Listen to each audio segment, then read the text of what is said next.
It was supposed to be a simple evening. I had just wrapped up a late meeting and decided to stop by a local bar for a quick drink before heading home. Amanda, my wife of 8 years, had told me earlier that she'd be out with her coworkers for a team dinner. She'd been distant lately, but I chalked it up to stress from her demanding job. The bar was dimly lit, buzzing with the usual chatter of strangers unwinding after a long day. I ordered my usual whiskey on the rocks and sat at the counter, scrolling. Aimlessly on my phone, I was halfway through my drink when I heard it. Her laugh. Amanda has this unmistakable laugh, one that used to light up every room we walked into. I froze, gripping my glass a little tighter. My heart raced as I turned toward the sound, praying I was imagining it. There she was, sitting in a booth near the corner, her face glowing with a smile I hadn't seen in months. But it wasn't me who brought it out. Across from her sat a man I didn't recognize, tall, sharply dressed, and leaning in way too close. Watched, feeling like I was in a trance, as Amanda rested her hand on his arm, laughing at something he said. It was intimate, the kind of look she used to reserve only for me. My stomach churned, and my legs felt like lead, but I forced myself to stand. I couldn't just sit there like a coward. I had to confront this head dash on. As I approached their table, the world around me seemed to blur. My heart pounded in my chest, and every step felt heavier than the last. When I was close enough to cast a shadow over their booth, Amanda looked up and froze. Her smile vanished instantly, replaced by an expression I couldn't quite read. Shock, guilt, maybe even fear. "Jake," she stammered, her voice trembling just slightly. The man beside her looked between us, confused but calm. He didn't move, didn't flinch. Amanda, however, shifted uncomfortably, as if trying to shield herself from my gaze. I took a deep breath, trying to steady the storm raging inside me. Without a word, I reached for my wedding ring, sliding it off my finger. I could feel the weight of the years we'd spent together, the promises we made, the love I thought we shared. I held the ring tightly in my hand, squeezing it so hard that it dug into my palm. Then I placed it on the table in front of her. "I think you'll find more use for this than I will," I said, my voice steady but cold. Amanda's eyes widened, her face turning pale. She opened her mouth to speak, but no words came out. The man beside her stayed silent, his calm demeanor now tinged with unease. I turned on my heel and walked out of the bar, leaving behind the sound of her panicked voice. Calling my name, I didn't look back. I couldn't. That moment was the beginning of the end, and in a way, the beginning of something entirely new. The cool night air hit me like a slap to the face as I stepped out of the bar. My chest felt tight, my thoughts racing in every direction. I couldn't believe what I had just seen. Amanda, my wife, my partner, my everything, was sitting in that booth with another man as if she didn't have a care in the world, as if I didn't exist. I got into my car, gripping the steering wheel so hard my knuckles turned white. My wedding ring, now gone from my finger, felt like it had left a phantom weight behind. I sat there, staring blankly at the dashboard, trying to piece together what had just happened. How long had this been going on? How many nights had I spent working late, trusting that Amanda was doing the same, while she was off with him? The thought made my stomach churn. I needed answers, but I wasn't ready to face her again. Not yet. Instead, I drove aimlessly through, the city, the streets blurring past as I tried to calm the storm inside me. Every memory of our life together played like a cruel slideshow in my mind. Our wedding day, the vacations, the late-night talks where we promised each other forever. How much of it had been a lie? After what felt like hours, I found myself parked outside our house. The lights were off and the driveway was empty. She hadn't come home yet. I wasn't sure if that was a relief or another dagger to the heart. I sat there, debating whether to go inside or keep driving, when my phone buzzed. It was a text from Amanda. "Jake, please come home. We need to talk." Talk. What was there to talk about? I had seen everything I needed to see. Still, a part of me, maybe the part that hadn't fully accepted the betrayal, wanted to hear what she had to say. I wasn't sure if I was looking for an explanation, an apology, something else entirely. When I finally walked through the front door, the silence of the house was deafening. Amanda was sitting on the couch, her face pale and tear-streaked. She looked up at me, her eyes searching mine for something. Maybe forgiveness, maybe understanding. She wouldn't find either. "I didn't want you to find out like this," she said, her voice barely above a whisper. The audacity of her words hit me like a freight train. I let out a bitter laugh, shaking my head. "Oh, really? How exactly did you want me to find out, Amanda? Did you plan on telling me, or were you just going to keep sneaking around behind my back?" She flinched at my tone, but didn't look away. "It's not what you think, Jake." "Not what?" "I think," I snapped, my voice rising. "I saw you, Amanda. Saw you with him. You were laughing, touching his arm, looking at him the way you used to look at me.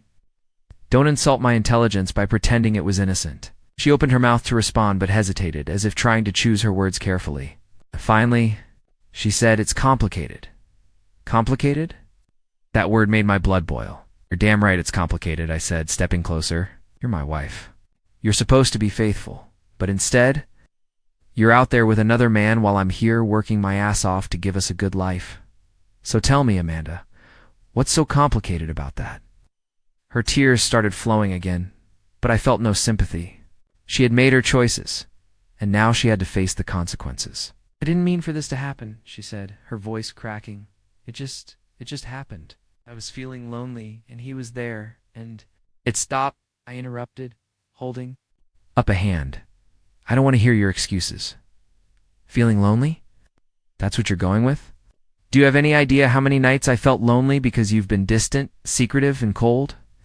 But you don't see me running off to some bar to find comfort in another woman's arms." She didn't respond. Instead, she buried her face in her, hands sobbing. Part of me wanted to comfort her, to tell her we'd figure it out, but I couldn't. Not this time. "I need some time to think," I said finally, my voice steady, despite the chaos inside me. "I can't do this right now, without waiting." For her response, I turned and walked out of the house. I didn't know where I was going, but I knew one thing for sure. My life would never be the same. I drove aimlessly again, the city lights blurring into streaks as I tried to process what Amanda had said. It just happened. What kind of excuse was that? Betrayal wasn't something that just happens. It's deliberate. It's planned. It's the result of choices she made without a second thought about me. Eventually, I pulled into the parking lot of a 24-hour diner. It was one of those places we used to go to late at night when we first started dating, back when everything felt easy, back when I actually believed in forever. Irony wasn't lost on me as I ordered a coffee I didn't even want, just so I'd have something to do with my hands. I couldn't stop replaying the night in my head, her laugh.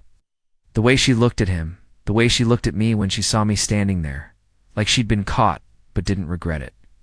My hands clenched around. The coffee cup, the cheap ceramic digging into my skin. I needed answers. Real answers. Not the vague excuses she'd given me back at the house. And deep down, I knew she wasn't going to volunteer them. If I wanted the truth, I'd have to find it myself. I pulled out my phone and did something I never thought I'd do. I started going through Amanda's social media, her Instagram, her Facebook, her texts, anything that might give me a clue. At first it was nothing, just the usual pictures and posts about work, friends, and vacations. But then I found something that made my stomach drop. A photo she posted a few weeks ago was of a group of people at some corporate event, all smiling and holding drinks. And there he was, the man from the bar, standing right next to her. His arm was draped casually over her shoulders, his grin far too familiar. The caption read, "Such a fun night with my amazing team. Couldn't do it without these guys." I stared at the photo, the puzzle pieces clicking into place. He wasn't some random guy she met at the bar. He was a coworker, someone she saw every day, someone she'd probably been seeing long before tonight. My heart raced as I scrolled further back, looking for more clues, and that's when I found the messages. They weren't obvious. Amanda was smart enough not to leave a paper trail in plain sight. But there were subtle comments on her posts from him, little inside jokes and compliments that seemed innocent on the surface, but took on a whole new meaning now. I kept digging. And eventually, I found the final nail in the coffin, a string of private messages between them. "Last night was amazing. Can't stop thinking about you." "Me too." I don't know how much longer I can keep this a secret. I hate lying to him. Just a little longer. I'll make it worth it. You know, you're the only one I want. I felt like I'd been punched in the gut. My suspicions weren't just paranoia, they were fact. She'd been lying to me for months, maybe longer, Dawn. And not just lying, she'd been building a whole other life behind my back. I didn't know what hurt. More, the betrayal itself, or the fact that she didn't even seem to care enough to cover her tracks. By the time I left the diner, it was nearly dawn. My mind was racing with questions. How long had this been going on? How far had it gone? And what was I supposed to do now? As I drove back home, I realized there was no going back from this. The life I thought I had was gone, shattered into a million pieces, and the woman I thought I knew was a stranger. When I got home, Amanda was asleep on the couch, still in the clothes she'd worn to the bar. Her face was peaceful, almost angelic, as if she hadn't just destroyed everything we'd built together. I stood there for a moment, staring at her, wondering how someone who once meant everything to me could become the source of so much pain. Then I turned and went upstairs, leaving her to sleep off whatever guilt or lack thereof she was feeling. That morning, I made a decision. If she wanted to play games, I'd play too. But I wasn't going to be the clueless husband anymore. I was going to find out every detail of her betrayal, no matter how much it hurt, because if this marriage was over, I was going to make damn sure I walked away on my terms. The next morning, the house felt eerily quiet. Amanda was still asleep on the couch when I went downstairs, her phone clutched in her hand. The sight of her lying there, so unaware, so unbothered, made my blood boil. I had spent the entire night replaying her betrayal in my head, while she'd apparently been dreaming peacefully. I brewed a pot of coffee, the mundane task grounding me in the reality of what needed to happen next. Confronting her outright hadn't worked. If anything, it gave her more room to spin her lies and play the victim. No, I needed to be smarter.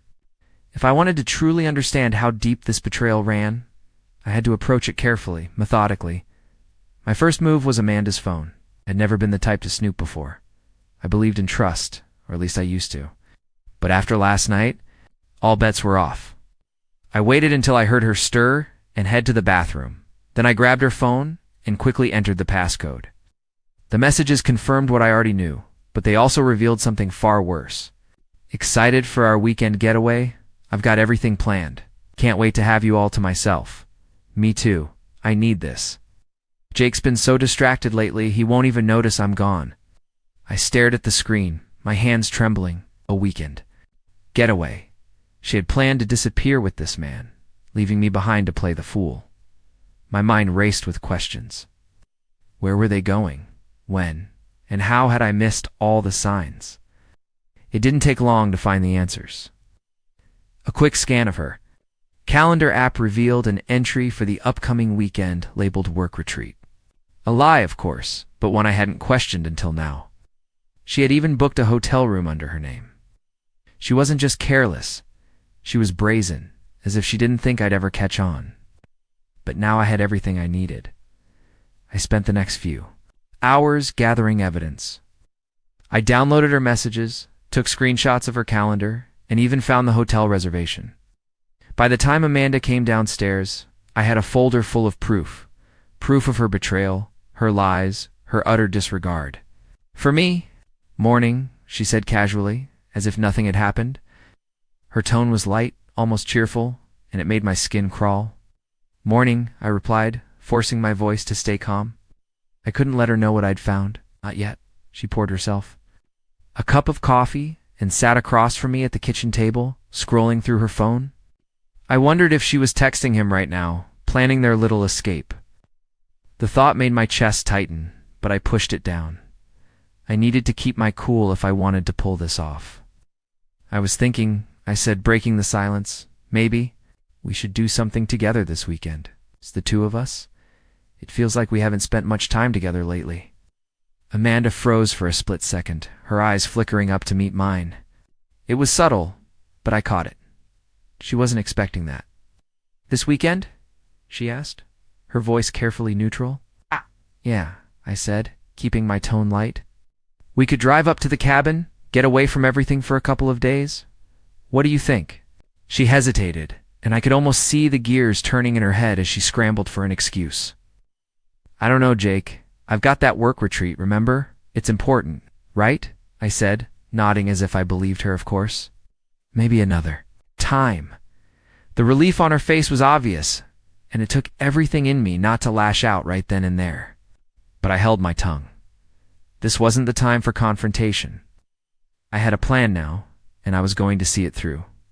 The rest of the day passed in a blur. Amanda went about her usual routine, completely unaware that I was watching her every move.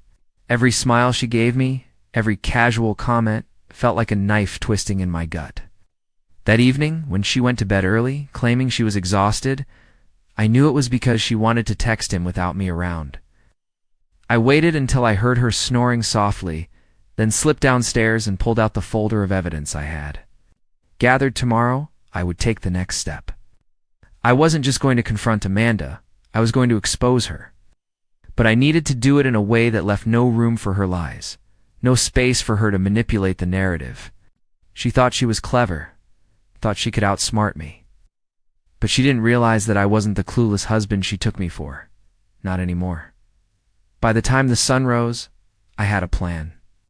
And Amanda, she had no idea what was coming.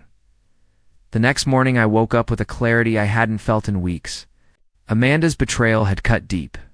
But now, I had something else driving me. Purpose. I wasn't going to let her lies define me or our marriage anymore. Today was the day I started taking control. Amanda was in the kitchen when I came downstairs, humming to herself as she made coffee. Her carefree demeanor was nauseating given everything I now knew. She turned and smiled at me, and for a split second, I wondered how she could look me in the eye after what she'd done. "Morning," she said, handing me a cup. "Morning," I replied, my voice steady. I couldn't let her suspect anything. Not yet. I sat at the table, pretending to scroll through my phone while she went on about her plans for the day. She mentioned work meetings, errands, and some vague details about her upcoming retreat.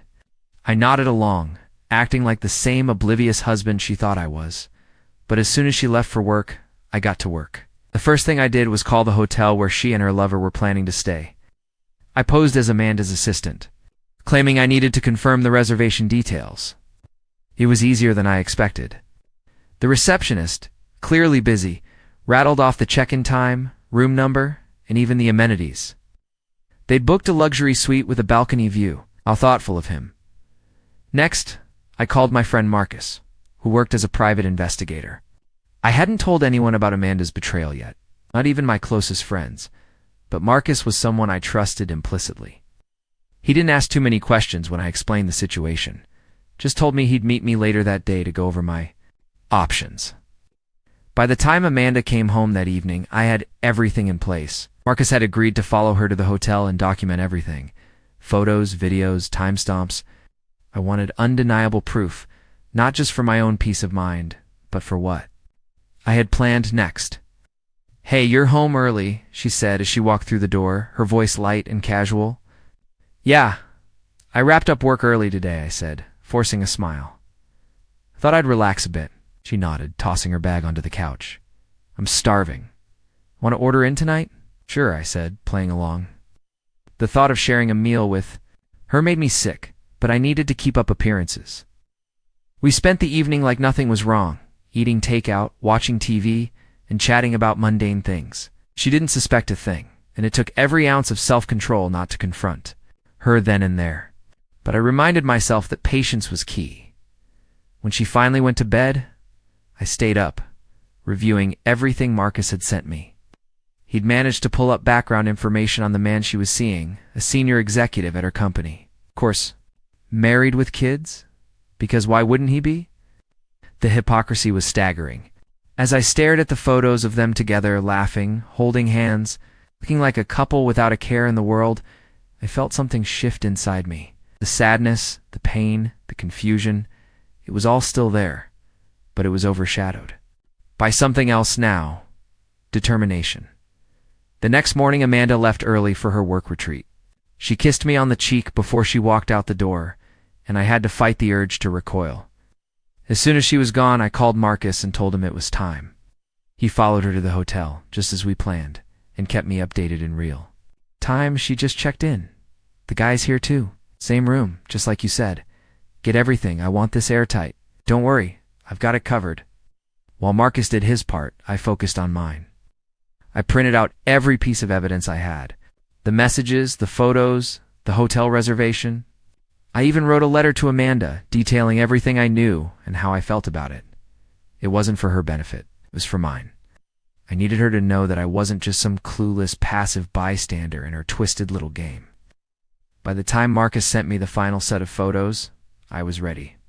That evening, I packed up all of Amanda's things. Her clothes, her shoes, her jewelry, everything that was hers went into boxes. I left them neatly stacked by the front door, along with the folder of evidence and the letter. When I was done, I sat on the couch waiting for her to come home. My heart was pounding, but it wasn't fear anymore. It was anticipation. Around midnight, I heard her car pull into the driveway. A moment later, the front door opened, and there she was. Her hair was slightly messy, her face flushed. She froze when she saw the boxers, her eyes darting to me, and then to the folder on top of the stack. "Jake," she said, her voice trembling. "What's going on?" I stood, walking over to her slowly. "I think you know exactly what's going on, Amanda." Her eyes widened, and for the first time, I saw real fear on her face. Not guilt, not regret, just fear. "Sit down," I said, my voice cold and steady. "We need to talk." She didn't move at first, but when I crossed my arms and stared her down, she finally relented, sinking onto the couch. I grabbed the folder and tossed it onto the coffee table in front of her. "Open it," I said.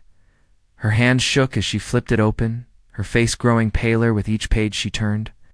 By the time she reached the last photo, tears were streaming down her cheeks. "Jake." She started, but I held up a hand to silence her. "Save it," I said, my voice cutting through the air like a knife. "You've already said enough."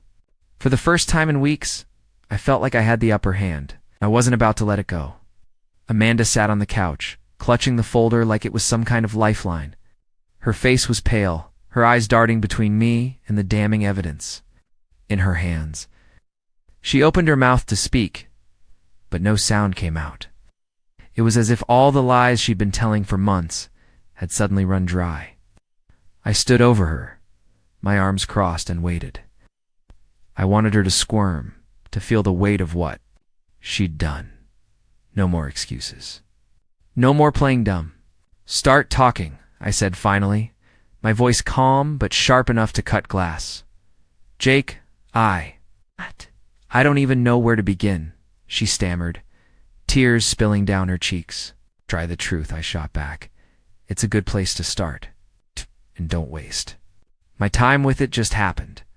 I've heard that crap already." She wiped her face with trembling hands, her breathing uneven.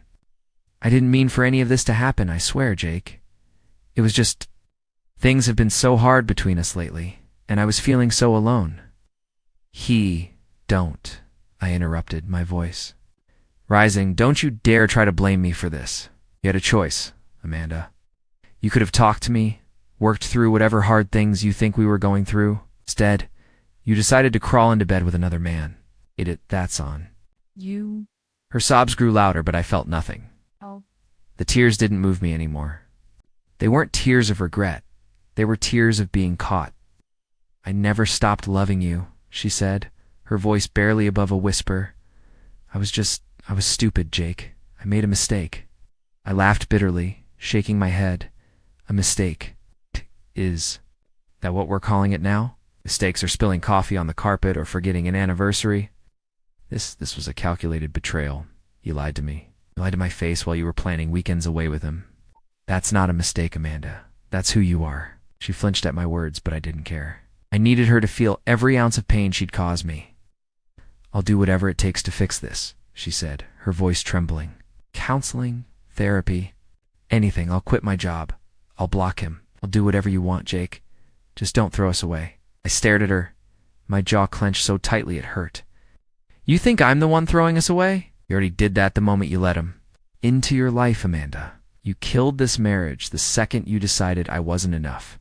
Her tears turned into full-blown sobs as she buried her face in her hands. I let her cry, standing there silently as I processed what to do next. When she finally looked up at me, her eyes red and swollen, she said, "Please, Jake, just tell me. What you want me to do? I'll do anything." I leaned down, locking eyes with her so she could see the resolve in mine. "What I want," I said slowly, "is for you to pack your things and leave. Tonight, this marriage is over." Her face crumpled and she shook her head violently. "No, Jake, please don't do this. We can fix it. I'll make it right, I promise." "You can't fix this," I said coldly. "You've already done too much damage. Honestly, I don't want to fix it.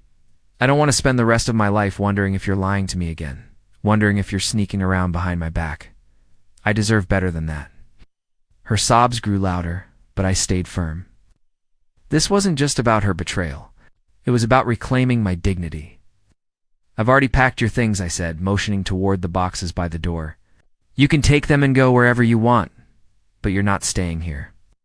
Amanda stood slowly, her legs shaky, and glanced at the boxes. "Jake, I don't have anywhere to go," she said, her voice barely audible. "You should have thought about that before you decided to destroy our marriage," I replied, my tone icy. "Maybe your lover has room for you." Her face twisted in a mixture of pain and anger. But she didn't argue. She knew she'd lost. I watched as she gathered her things, her movements slow and deliberate. When she finally turned to face me, clutching the last of her belongings, she said, "I know you hate me right now, but I do love you, Jake. I always have." "Don't," I said sharply. "Don't cheapen the word love by throwing it around now. Love doesn't do what you did. It doesn't lie. It doesn't betray. It sure as hell doesn't sneak off to hotel rooms." She nodded, tears streaming down her face, and walked out the door without another word. When the door clicked shut behind her, the silence was deafening. I stood there for a long time, staring at the empty space where she'd just been. Part of me wanted to break down, to let the weight of everything crush me. But I didn't. Instead, I grabbed the folder of evidence and tossed it into the fireplace. The flames consumed the photos, the messages, the hotel reservation, all of it. This wasn't just the end of my marriage, it was the start of something new. And for the first time in a long time, I felt like I could finally breathe. The silence in the house felt oppressive after Amanda left. I wandered through the rooms, every corner filled with reminders of our life together. The wedding photo on the mantel, the throw blanket she loved, even the coffee mug she always used. It all felt like it belonged to someone else now. I grabbed a box and started packing away anything that reminded me of Hertha photos. Ow! Her favorite books, the little trinkets we'd collected over the years. I couldn't bring myself to throw them out yet, but I needed them gone. Out of sight, out of mind. When I was done, I sat on the couch, exhausted. The weight of what had just happened finally started to sink in. This wasn't just a fight or a temporary separation. This was the end. The woman I loved, trusted, and built a life with was gone. Not just physically, but emotionally too. I thought I'd feel relief, maybe even satisfaction, but all I felt was emptiness. The kind of emptiness that seeps into your bones and makes you question everything. Was it me? Could I have done something differently? Or was this always who she was, and I was just too blind to see it? As the hours dragged on, I realized something important. I couldn't let her betrayal define me. I had a choice now. I could either let this break me, or I could use it as a chance to rebuild better, stronger, and without her lies weighing me down. I didn't know where to start, but for the first time in weeks, I felt a spark of hope. The next morning I woke up too, an unfamiliar quiet. No Amanda bustling around, no morning arguments about who left the sink dirty, just peace. I decided to take the day off work and focus on myself for a change. The rhythmic pounding of my feet against the pavement felt therapeutic, like I was leaving the pain behind with every step. When I got home, I made a list. It was simple. Change the locks, contact a lawyer, start therapy. I didn't want to just survive this. I wanted to come out the other side stronger. Amanda had taken so much from me, my trust, my sense of security, even my pride, but she couldn't take my future. That was mine to rebuild by the end of the day. I had new locks on the doors and a consultation scheduled with a divorce attorney. It wasn't much, but it was a start. As I sat in my newly quiet home, sipping a cup of coffee, I realized something. I wasn't alone. I still had myself, my integrity, and the ability to move forward. And that, I decided, was more than enough. The road ahead wasn't going to be easy, but for the first time, I felt ready to face it. Whatever came next, I knew one thing for sure. I would never let anyone take my peace away again. The days following Amanda's departure were strange. The house, once filled with tension and unspoken words, now felt almost too quiet. But it was a good kind of quiet, a space where I could finally hear myself think. The first thing I did was block Amanda's number. She tried calling a few times, leaving voicemails filled with tearful apologies and pleas to talk. I didn't listen to a single one. I didn't need to. Her actions had said everything I needed to hear. I met with the divorce attorney 2 days later. The meeting was straightforward, clinical even. I handed over the folder of evidence Marcus had, gathered and explained the situation. The attorney, a no-nonsense woman named Linda, assured me we had a strong case. "You've done your homework," she said, flipping through the photos and messages. "This will make the process a lot smoother." Smoother. The word felt almost absurd considering how much pain was tied to all of this. But I nodded, grateful to have someone in my corner who knew what they were doing. As I left her office, I felt a small sense of relief. The wheels were in motion now. This wasn't just a betrayal anymore. It was a transition, one that I was determined to handle with as much dignity as I could muster. A week later, I found myself sitting in the same diner I had gone to the night I discovered Amanda's betrayal. This time, though, I wasn't there to wallow. I was there to celebrate. The divorce papers had been finalized earlier that day. Amanda didn't fight it. How could she, with all the evidence stacked against her? I walked out of the courthouse feeling lighter than I had in months. As I sipped my coffee, I thought about everything I had been through, the pain, the anger, the endless nights spent questioning myself. But now, sitting in that diner, I realized I wasn't the same man I had been before. I was stronger, wiser, and most importantly, free. I knew the road ahead wouldn't be easy. Healing never is, but for the first time in a long time, I felt hopeful about the future. When I left the diner, I didn't look back. I didn't need to. The past was behind me.